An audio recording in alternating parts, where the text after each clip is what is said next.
This is Harriet Grayson, your host and producer for Community Culture Showcase. And boy, do I have a great show for you today, because one of my guests is actually my husband. And he's going to talk about what a wonderful volunteer he is. And with him is my dear friend, Deb Tanner, who I've known for years and years. And she is the development director now, because she stepped down from being the executive director of Southern Rhode Island Volunteers, this fabulous group that links volunteers with all the kinds of services that need to be done in our community. And without a group like this, many seniors might land up in nursing homes or all kinds of dire situations. Now we try to help them stay in their home for as long as possible. So my guests, welcome, husband. Welcome. Smile for everybody. Happy He's happy to be here. You can see he feels like they're going to come and slit his throat. Yes, indeed. And Deb, so tell us, I was just given the shorthand. You got to tell us really what this group does. So Southern Rhode Island Volunteers has been in existence for about 40-some years, since like 1981. And with volunteers like Art, what we do is we help our senior neighbors to age in place in their homes, their apartments, and we serve the entire southern third of the state of Rhode Island. So there are 13 communities within that geographic region.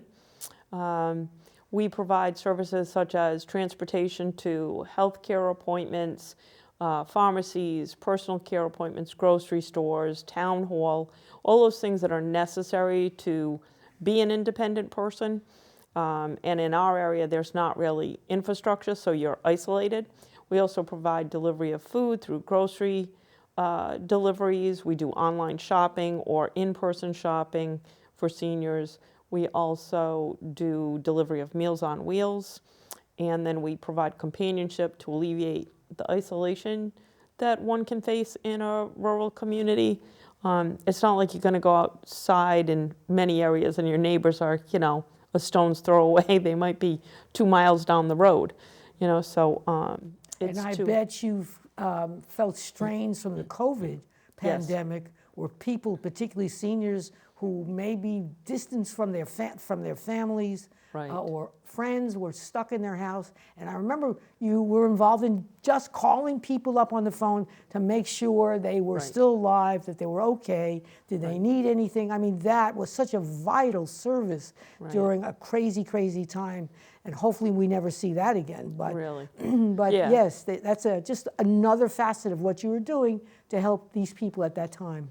Right, like during times when we're isolated like that, whether it be a pandemic type thing, a storm, as long as the phones don't go out, a phone call really is the safety line between that person who's living alone and society, and making sure that they're not food insecure, that they've got food, that they have heat, that they have shelter, they have the things they need to sustain life. So the volunteers are the ones who generally provide the direct services. And since the pandemic, there are a number of volunteers still providing those services, but we certainly could use more volunteers to help with those services. The pandemic threw a monkey wrench into the lives of everyone. Yes. It changed how we think about things. It changed how we prioritize our own lives. It, in many ways, made people fearful that people really aren't necessarily totally over those fears yet.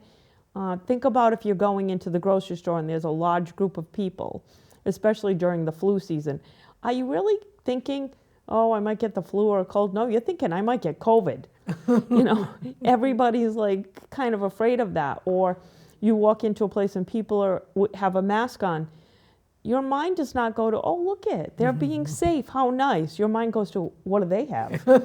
Right, exactly. So it's those kind of subtle changes that do affect how you think about things, what you're doing. But it doesn't mean that need went away. Need did not go away.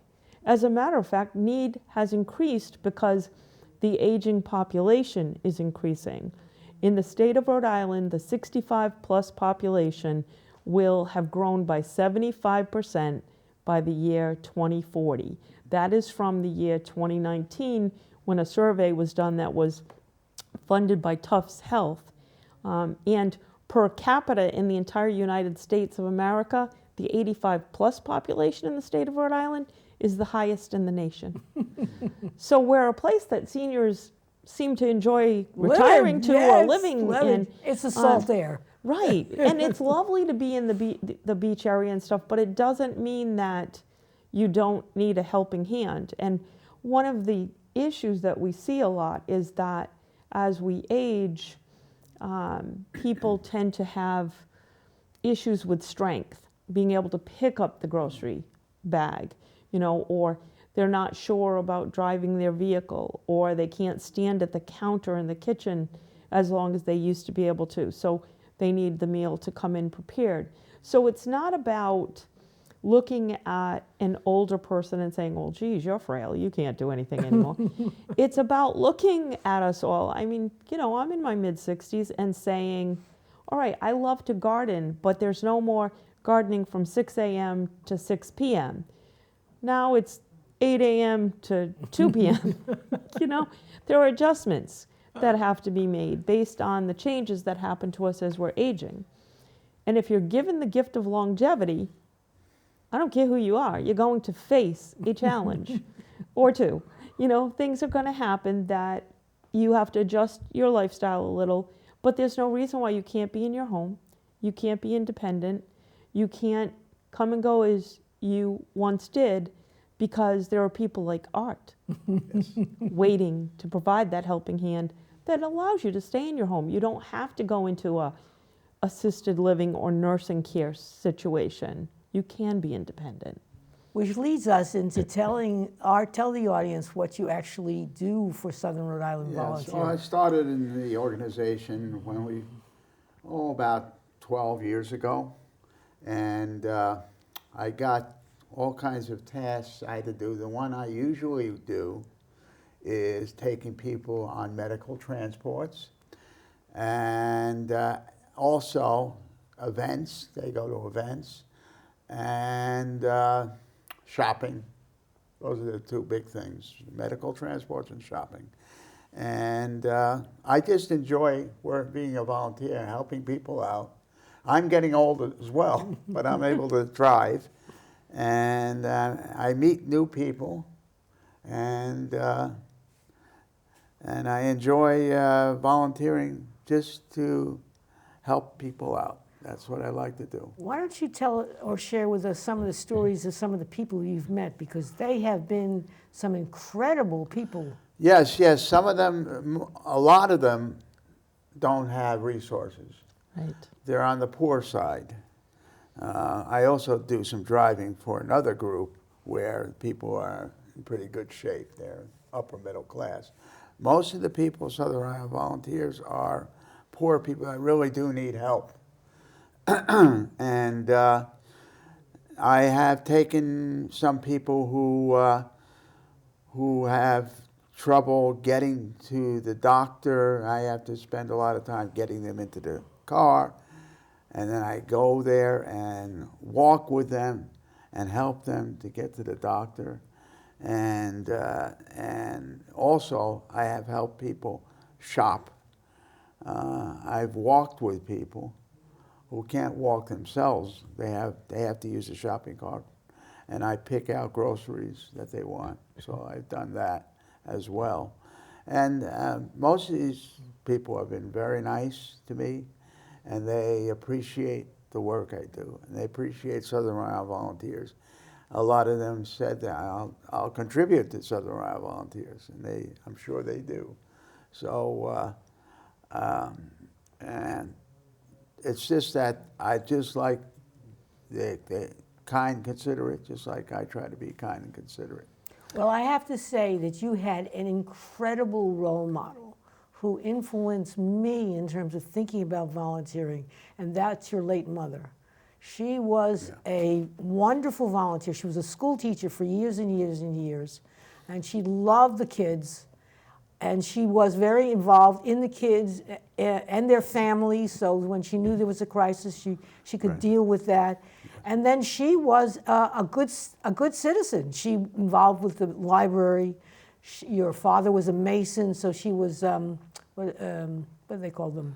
Uh, Whatever, it doesn't matter. There's a women's organization affiliated with the Masons. Yeah. She was involved with that. She was also political. She volunteered for legislative campaigns. So she was just a wonderful role model. Now, and she was my role model because my parents really weren't involved in volunteering. They worked hard, they did their thing, but they just weren't really involved in volunteering. It's from your mother Yes. that I learned that that's a good thing to do, and you know what? Makes you feel better. Right. Yes, it makes me feel better. That's And part of the everybody's story. everybody's life story is like that. Like my parents were working class people. They didn't have a lot, but they got involved. My father was one of the principal founders of an ambulance corps in Rhode Island. He was a volunteer firefighter. They were scout leaders, my mom and dad. And that, you know, that's the thing. Everybody's, Yeah. your role model isn't necessarily your family, Harriet, but Art's is. Mine is. Mine is also other individuals I've seen. And the thing that I find really rewarding and the thing I enjoy most is watching and listening to the volunteers and how humble they are. I've had the privilege of being with Southern Rhode Island Volunteers for 24 years. A lot of people have come and go, you know, and it's, some people move away, some people, because of the age of the folks, pass. And Yes. my life is so much more enriched for all those individuals I've met, whether they be volunteers or clients. And like Art says, there's, you know, there are different stories. Different Like stories. we have a couple in their 80s who they shop at a local store, but they can't physically pick the groceries up anymore. So they are very in tune to the computers, unlike me, and they do their own grocery ordering online and then call us and we dispatch a volunteer to pick up the groceries, bring it to them, brings it in the house, put them on the counter where they can actually physically then put them away. Right. We also have an older woman in her late 90s who uses our online grocery shopping service, which means we call her every week to take her order, place it online, because she's like 96 years old. Her husband passed in February, but she's still at home. And now that he's passed, there's now like a home keeper with her, helping her out. But the point for them is that they lived independently the way they chose. And while he passed, his life was fulfilled the way he wanted it to be. And now his spouse is not alone and she's cared for, even though she lives alone in this area. We also have a younger individual that we're helping out who has MS and has younger children and a husband who works, but the husband has to work because she can't. So he has to take care of everything for the family, and we provide some transportation to a wonderful center where she gets exercise, ideas, skills that help her to continue to maintain her independence. One of the things that I think is important for us to note is that our organization as volunteers, we're not medical professionals, we're not giving you diagnoses, we're not saying, okay, this is our treatment plan so that we can extend your life. Our job is not to extend life. We're not a medical professional, we're not a God. Our job is to make aging as dignified, as independent, and as comfortable as we possibly can for that senior. And that's what we do. We had a senior client that's been a client for a number of years pass just last week. And I can tell you, when our time serving each person has come to an end, it's a family member it's Oh, sad. that leaves. It's sad. yes, I of had course. two that I volunteered for that passed. Right. And it's just a sad thing to see. Because they touch your they life. touch your life. Yeah. And that's the thing, Personal. it's so meaningful for us as individuals serving, for our volunteers serving. But the flip side of that is it's meaningful for that senior because they get to stay at home. they get to age the way they want to, independently at home. So from our perspective, each of those situations for the individual person is a success story, because art directly helps Mary, John, Kevin, Susie age in their home until it's their time to leave. Yeah. And that's what I know I would like. Nothing against a nursing home center. Like they're Oh, yeah, they're many things. absolutely critical for people who need that kind of care. But if I don't have to lay in a bed all the time being taken care of by nurses, I would be ever so grateful for that. And I'd be grateful for the ability to say, I'm going to have breakfast at 8 a.m.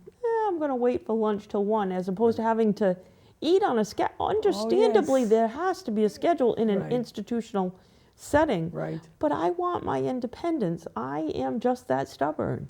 I you don't know? think the government looks on it as well as they should, because what the services we provide, allowing people to stay in their home, saves the government, state and federal, lots and lots of money, because it's a lot cheaper to have a volunteer, like it's free, go Right. and take care of some of these services Right. than to put them in an institution where Right. you have to pay.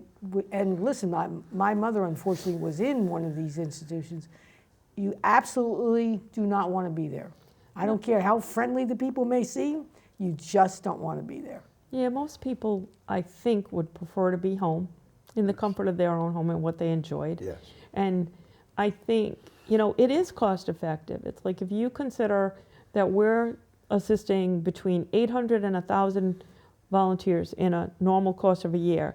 You don't even want to know what those numbers were during the pandemic years, the 2 years that we actually were all kind of shut down. It was kind of crazy. I'm grateful we all made it through with our sanity, because it was definitely difficult. We physically had to go into grocery stores where we took orders and did shopping and then delivered food, because so many things were shut down, and we still delivered Meals on Wheels. We were one of the few entities making sure people got food during the The pandemic. most important thing. You can't sustain life without food. Right, Right. right. So the fact that we're not in that kind of a crisis critical situation we're extremely grateful for. But it doesn't mean that everybody's still food secure. The pandemic is pretty much over. I mean, and we have to live with COVID like we live with the flu.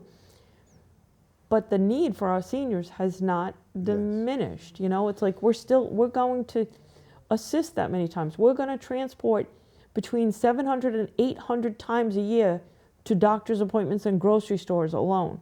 We're going to deliver tens of thousands of meals, tens of thousands of pounds of food. If one person orders groceries and it's 30 pounds of food, but you're delivering to 60 to 80 in the week, that's a lot of food. And then in terms of companionship hours, that's not as much yet. We'd like to see that increase, because isolation is an issue for people, and it does shorten your lifespan. There's medical statistics out there that I can't necessarily quote here because I'm not that expert, but there are definitely anecdotes and there are definitely stats that show you that the human race is not meant to be isolated. Right, we are social animals. We're a social herd Yes, species. Yes.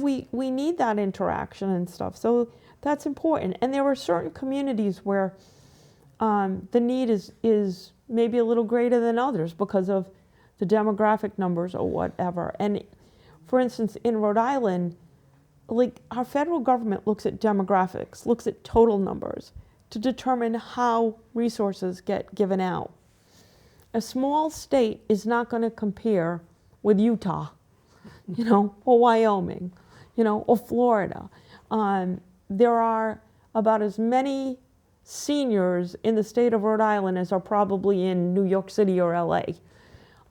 It doesn't mean that the need is any less great.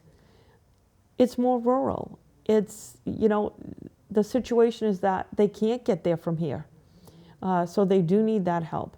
Westerly, Hopkinton, Exeter, North Kingstown, Charlestown, critical areas, Richmond, South Kingstown, Narragansett, Coventry. Services just aren't there. And while some watching may say, well, there's, RIPTA buses in South Kingstown. No. Yeah, there are. Those buses travel along 138. I live off of 138. They travel for commerce, going back and forth from the urban centers to the southern centers. For the University of Rhode Island, which is a younger group, you don't see many seniors using a cane or a walker exiting their homes trying to travel up to Kingstown Road, which does not have sidewalks down the entire road, to try and catch a bus. There are other services, but not enough.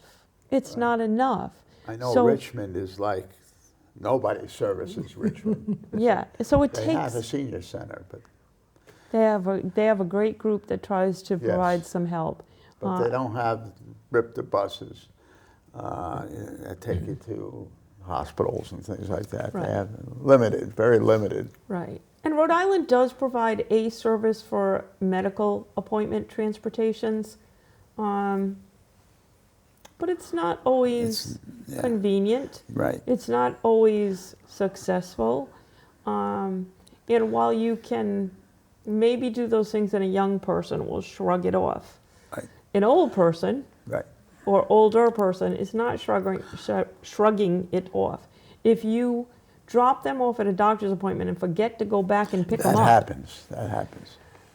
they're not going to With the forget buses. that. They're frightened by that. That has happened. Because how am I getting back home and stuff? And it, not to disparage the services that are there, but we need to do a better job. We talk about supporting our seniors and stuff, but we definitely need to do a better job. Well, we have a very limited transportation system outside of the bigger cities. So, Correct. The bigger towns. Yeah, Providence, Cranston, Warwick, they might have something. Westerly has. We have very little, very, Right. very little. And it's hard for people to get around because, nobody's walking 5 or 6 miles Right. to do this or that. I mean, And- and there's not a lot of housing downtown Westerly that would allow for people to, just walk that Right. couple of blocks. It doesn't exist. And you if you're involved, you understand that for a municipality or the state, or I would assume even the federal government, to cover those services for our aging population, it's not always cost effective. Like, you can't run a public transportation system in the red all the time. You just can't do it. Mm-hmm. So it's not that it's not trying, but it's that it's insufficient for the population numbers. Therefore, that public transportation system is very important, but it needs to be supplemented. And what better way to supplement it than with some grassroots nonprofit organizations that provide services utilizing volunteers? So you have a cost factor to providing the service, but you don't have the payroll cost factor. And that's usually the biggest expenditure, is that cost in human resources. So if you can keep that cost down, then you help make the services a little bit more efficient financially, and you provide a broader base. And like Art said, the people we help, they're low income. They're poverty level. On occasion, it might be someone who's not, because on occasion it's a senior who is of means who needs temporary help. But you know what? Those seniors are thankful for the help, and they make a nice donation. Mm-hmm. And with that donation, we might be able to help 5 other seniors. Right. So if you're 60 and over, we don't turn you away, because at some point you're helping the entirety of the senior population in the southern end of Rhode Island. And they say, I don't have the numbers, they say people that have less are more likely to give than people that have a lot. And so the poorer people understand what it's like to miss a meal And so they're more likely to donate to SRIV or to help out in the food pantry or something like Right. that, because they've experienced it, Right. and they then want to reciprocate when they possibly can. Yeah, it's different for different donors. So, you know, the low-income donor, like you say, they have experience. They might have had a need. If you're talking about a wealthy donor or a corporate donor, they generally may not have ever experienced the need, but there's something about a cause that they're passionate about, and you know, and they support that. And whatever that might be, I would never discourage a donor from donating to any cause that they, you know, if you want to save the puppies, save the puppies. But I would remind people that humanity needs to help our very young and our older citizens. Those of us in the middle, we're able-bodied, we should be working, we should be responsible, we should be accountable. If we can do it, we should be having jobs, we should be contributing to society. That's what our ancestors taught us. Those on either end might need the helping hand. Yes, You know, definitely. we don't expect a toddler to cook their own meal because they can't reach the countertop. So why would we expect a senior that might be dealing with Parkinson's or MS and not be able to stand at that counter steadily? Why do we expect them to cook the meal?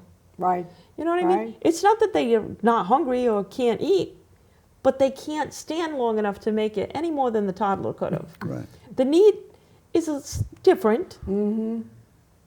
but it's the same. Yeah, it's basic services, basic Yes. services. So, and there's nothing wrong with that.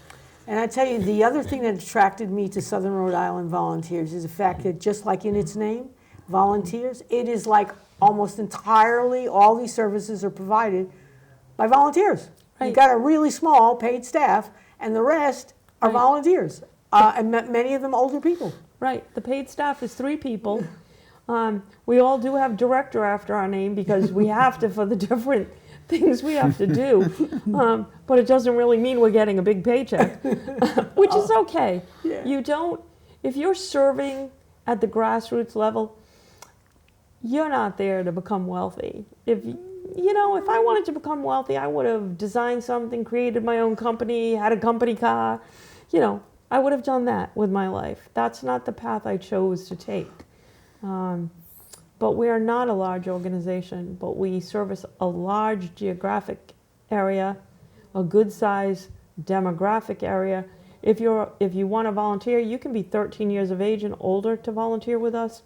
For 13 to 17-year-olds, the opportunities are very limited because they're underage. Mm-hmm. So there's only so many things we can do with a student. Right. But if you're 18 or older, the whole variety of opportunities is open to you. Maybe you don't want to service seniors. You didn't really care for your grandpa. But you want to serve at the local pet sanctuary. You're passionate about the environment. You want to clear up public grounds, trails, walkways. You want to Clean the beach. yeah, clean a beach, be a part of a community garden. Maybe you want to support the arts, museums. A lot of people don't pay attention to the fact that in South County we have an amazing group of historical museums.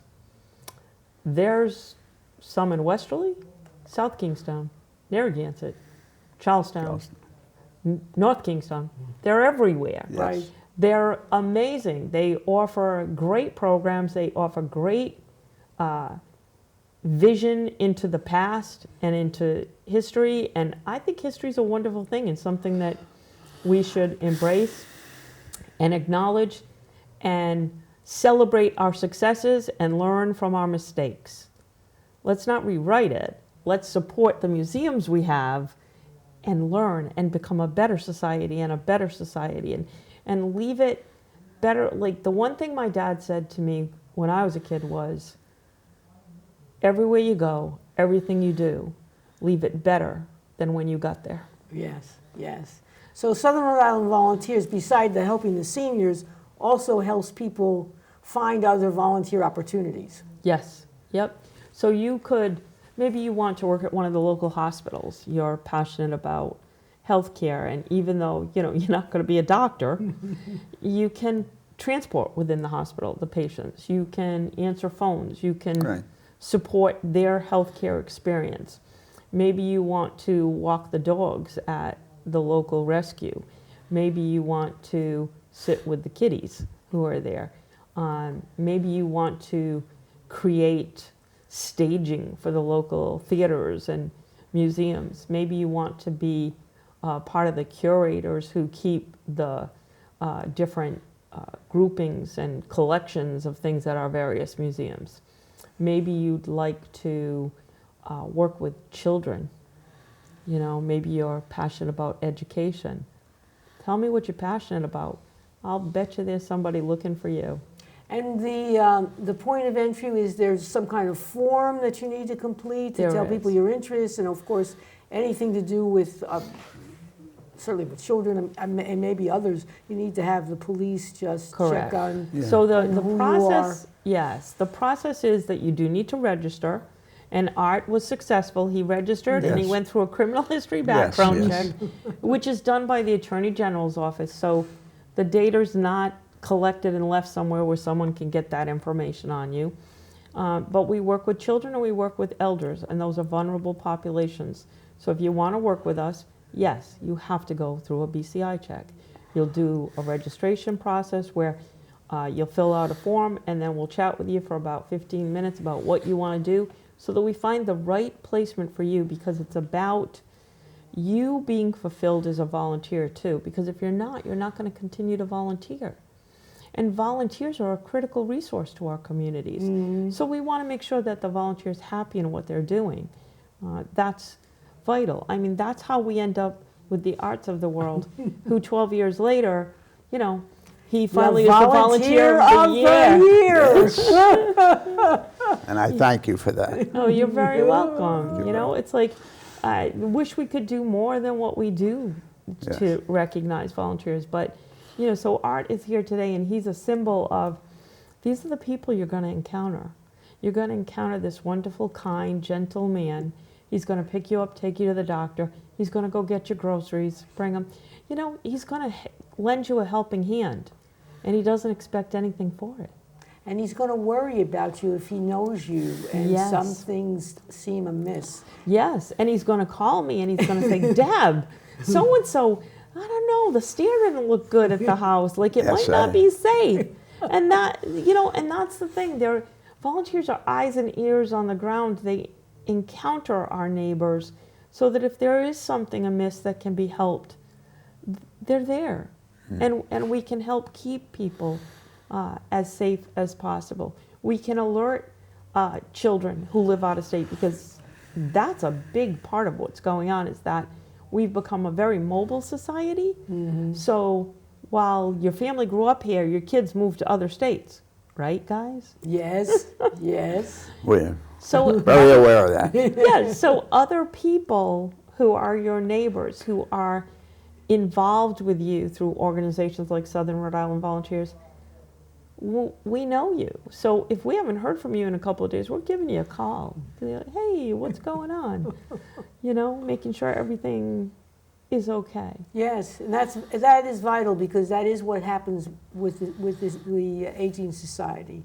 That Correct. people who grew up in Westerly, their families are now far away, Right. and there is that connection is not there, and so you depend on the kindness of strangers, for these volunteers, to provide things Right. that maybe 10, 20 years ago, your kids were in the neighborhood, you would call them up and ask them to help you, but they're not there to help you, and they're not going to come Right. from Right. all these places to come and, you know, Right. get Right. rid of the snow off your Right. pathway or deliver your food to you. Right. It just doesn't happen. And while sometimes your children say, Mom, Dad, you know, move here with me, you've established yourself in a community. You have doctors, you have, you know, banks, you know your community.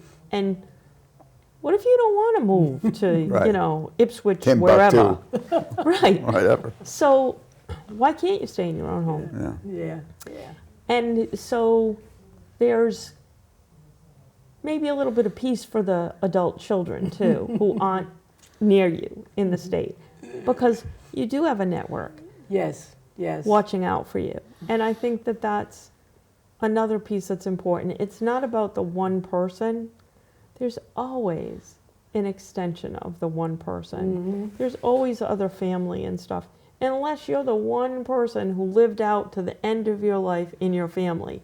That's not very often that you're the last one left in the clan, Right. you know? Exactly. So there's usually other people who end up benefiting because you, the one person, is being provided some help. You know, our extended family Right. Yeah. Exactly. has some benefit too. Exactly. So let me just ask you, because you were the executive director for so many years, Yeah. and now you're sort of taking a little sidecar Yep. position. Yes. Moving toward that retirement thing. Yes, yes. So how did you get really involved just in volunteering by yourself? You know, I know your dad was with the My ambulance. father was with the ambulance corps, but before that he was a Boy Scout leader. My mom was a Cub Scout leader. They both volunteered a little bit at school, but not so much that back then. Parents didn't do a whole lot of that. Mom was on a ladies auxiliary at the fire department, and then Dad ended up volunteering with the fire department and the police department. My first foray into volunteering, I was actually 15 years old, and I used to write out the subscriptions for the ambulance, because when it started, it was you had a membership drive each year. And I remember thinking, why do I have to do this? I'm 15 years old. There's so much more I could be doing that would be a lot more fun. But that was my parents teaching me that, you know what, you do give back some. Right. And then my first try was to join the ambulance with my dad. I thought, oh yeah, let me do this.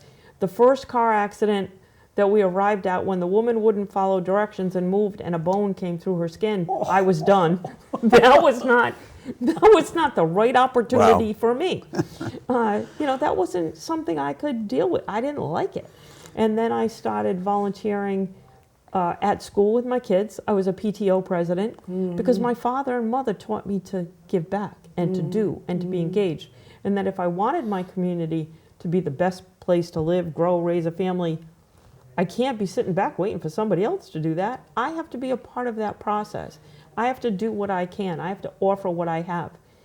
I don't necessarily always have to be the leader. And when I came to Southern Rhode Island Volunteers, I actually was asked to apply for the job. It wasn't something I would have considered, because being the leader means, ooh, if it goes wrong, it's your fault. You're the one. You're the one. So I was always a kind of a behind the scenes person. I'll help and stuff. And that opened up new ways for me to examine how one gives back. What do you do? And the paths, and understand that the paths change, just like the seasons of our lives. Today I'm doing this. Next year I might be doing something different.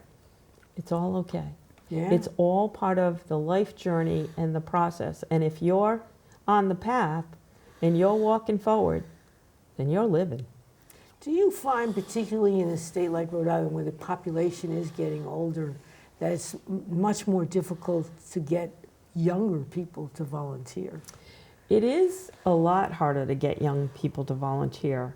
There are a number of things that they consider maybe challenges or obstacles, like a college student. They've got classes and stuff, but they have time they waste. Everybody does.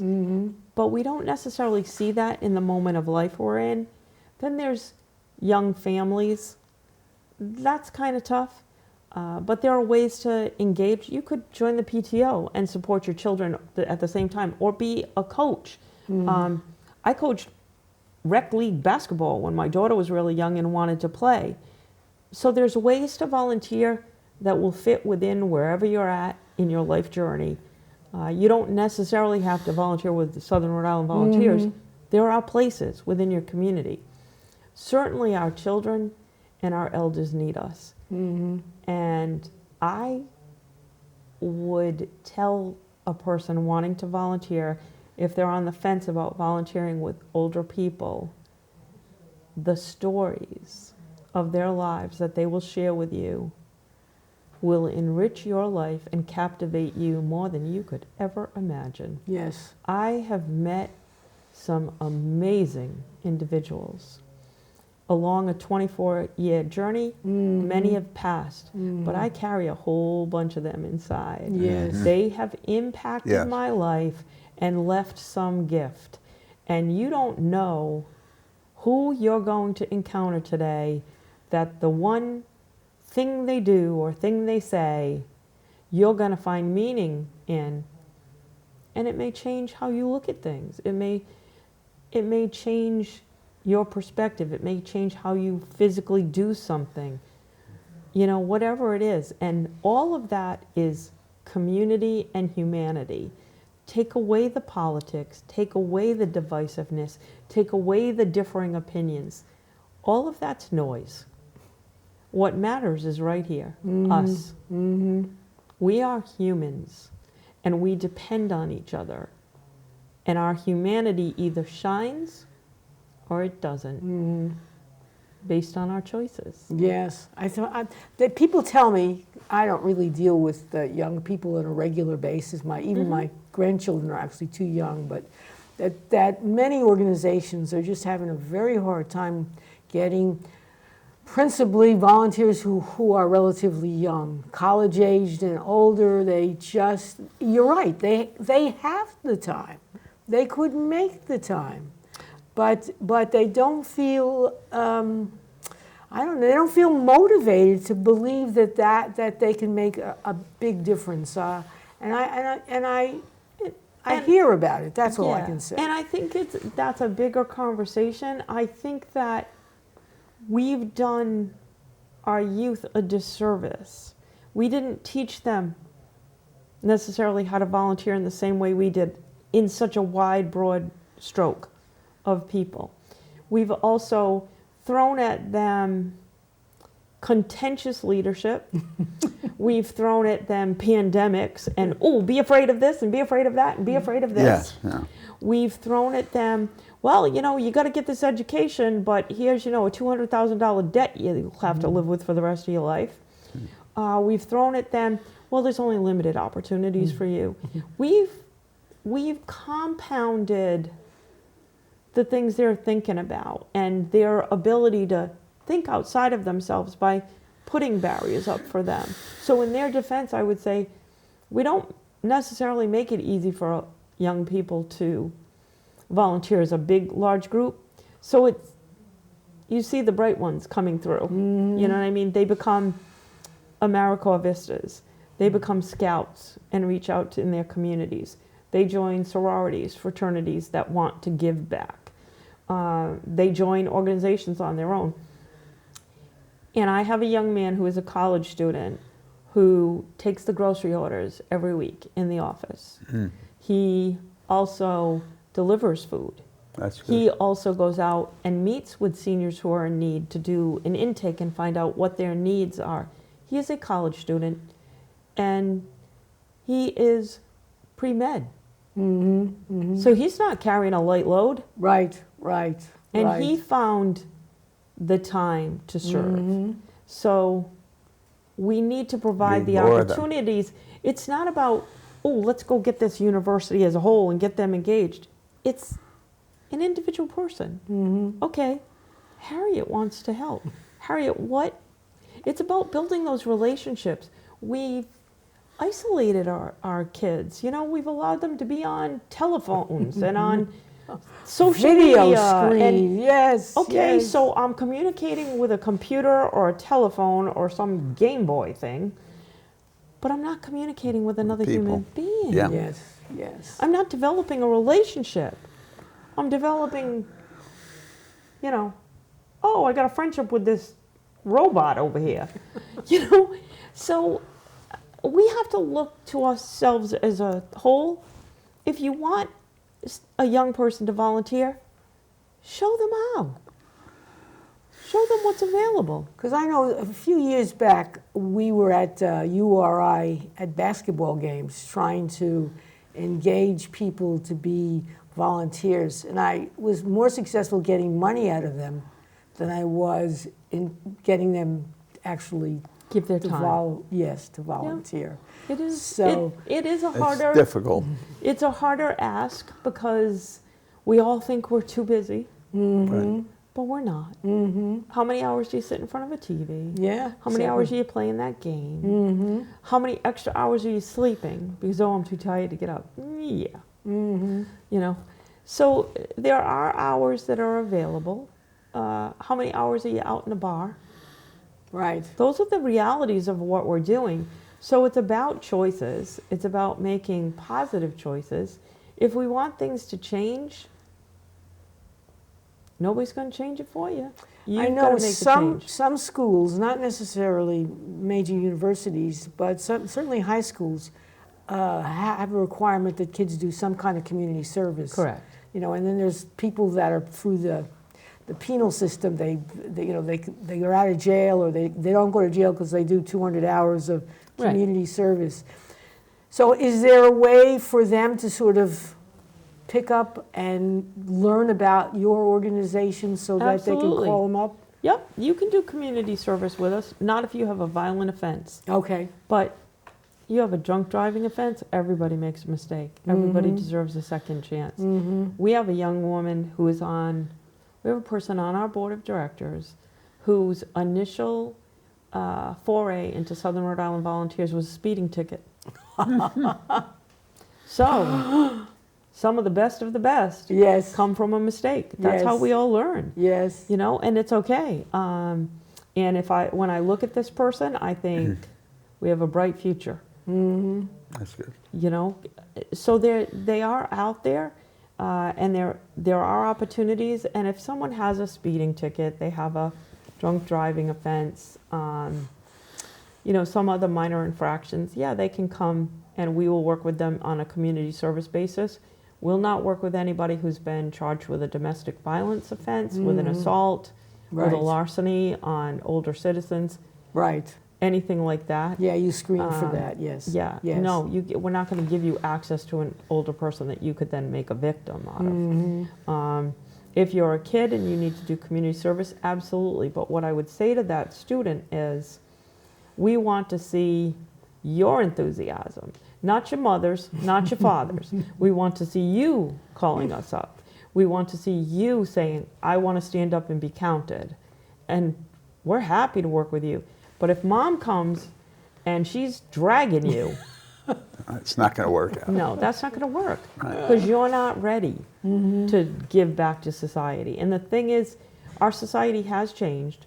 Years ago, when we had the greatest generation working for us all, they volunteered. They gave back because it was what you did Yeah. as a citizen of the world and of America. Right. It didn't matter. Right. You gave to Mhm. other people your time, your talents, your skills. It's what you did as a person.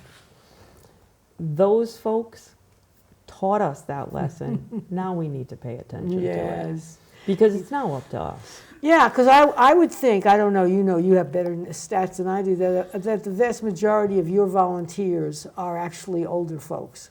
Yes, the bulk of them are 50 years of age or older, and there are about 385 of them. Wow. And the bulk of them are definitely 50 and older. Okay, right. So how do you think, if we just do a little brainstorming, how do you think we can engage younger people? Because they are our future. And if we can't get them, because part of, I think, of volunteering is that you get engaged in the community, not only with helping that one individual. It makes you think about how the community should work, how it could get better. And so, I don't have any answers, but I know that that's part of what we need to actually do. So if you look at some organizations, Boy Scouts, Girl Scouts, they certainly teach our youngsters to engage in positive ways in their communities. My oldest grandson is now a Boy Scout. We're very proud of what he's doing. We are working with a group of students from Bryant University, 5 young, very talented sophomores and 1 junior. They are creating a marketing kind of plan. As a matter of fact, I brought Oh, some of the fabulous. posters that they Oh. created to help us talk about Right. getting people to engage as volunteers. They may not volunteer during this project because it's a Right. school project, Right. but they'll probably volunteer afterwards, whether Could it's be. with us or someone else. They're being enlightened about community need and volunteerism, and they're having a positive impact. And who knows where that will lead them down the road. That's good. Yes, that's very That's good. very good. Of course, sometimes the answer is the young person themselves knows how to engage his or her colleagues because they're sort of in the same, sitting in the same seat, and they kind of Correct. have that empathy because they figure, well, if not for them, this is, Right. they're just like me. Right. And the thing is, sometimes, a lot of times as we age, we think, well, how do you get those young kids to get up and do something? Same way they got us to get up and do something. You talk to someone Right, right, and you show them. right. And so it's like, you can't lump them all together because, that would be like going to a Taylor Swift concert and trying to get the whole audience to pay attention. Hey, you guys should all be, Swiftie volunteers. You're not going to engage them that way because they're all there from different walks of life, doing different things at different places, having different challenges, different goals.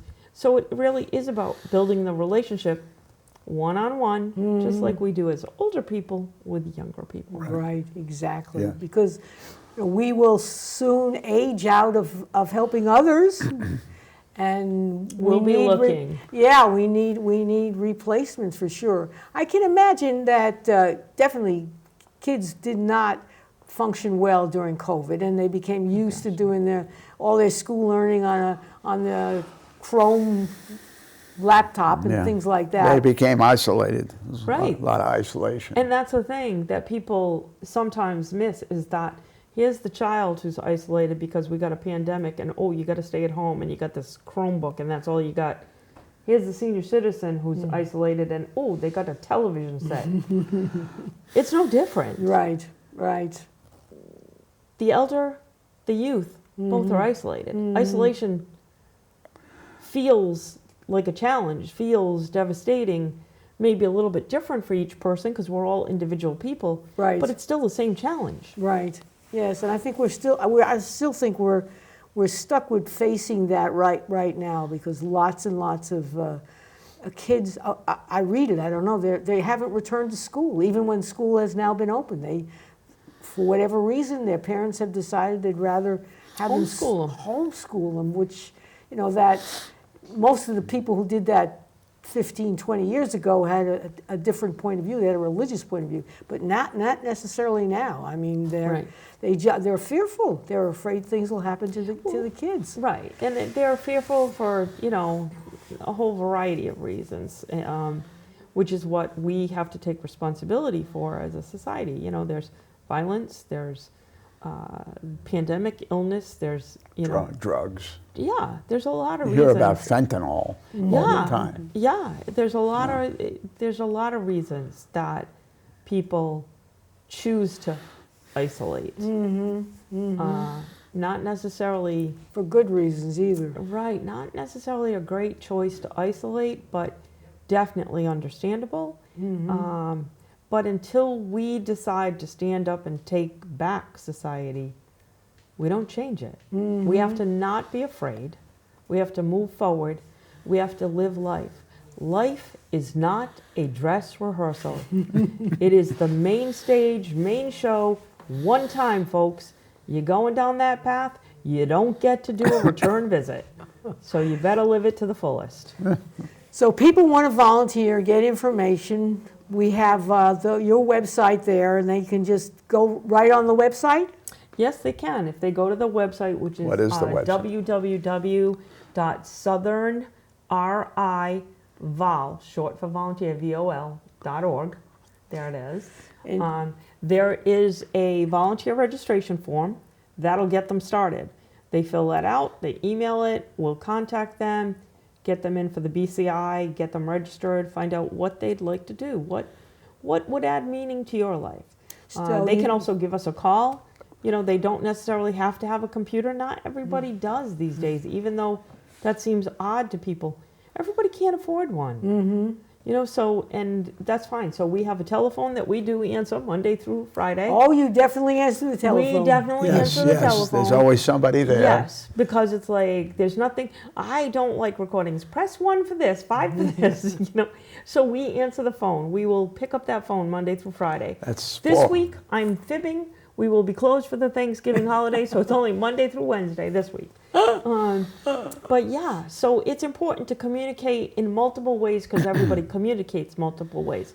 So we answer the phone, we do the computer stuff, we'll email, that kind of stuff, whatever works for you. It's Yes. wonderful. It's wonderful to have you on the show. Thank you. And It's great to share it with you and Art. Yes. Art, you got some famous last words to tell me? No, that was very, very interesting. And to how hear about volunteering? that What do you talk. what do you And, got to say? I want to continue volunteering as long as I'm alive or as long as I'm here. I will continue to volunteer and help out. You're a keeper. And I enjoy talking to the people there as well as you, Deb. Thank you, Art. Well, thank you both for being here with me today. Thank you. And I want to wish everybody a really very nice Thanksgiving, that you have much, I hope, to be thankful for. And part of being thankful is actually to be a volunteer. So I hope you take the words of my husband and Deb Tanner, and you make it your business to find out about the opportunities there are for volunteering, because I guarantee you, it will make you feel a lot better as a volunteer. It's a two-way street. You wouldn't think so. You're trying to help someone. Oh, yeah, you are. But it's good for the heart, and it's good for the soul. So this is Harriet Grayson, your producer and host for this today. I hope you enjoyed the show, and be a volunteer. Thank you.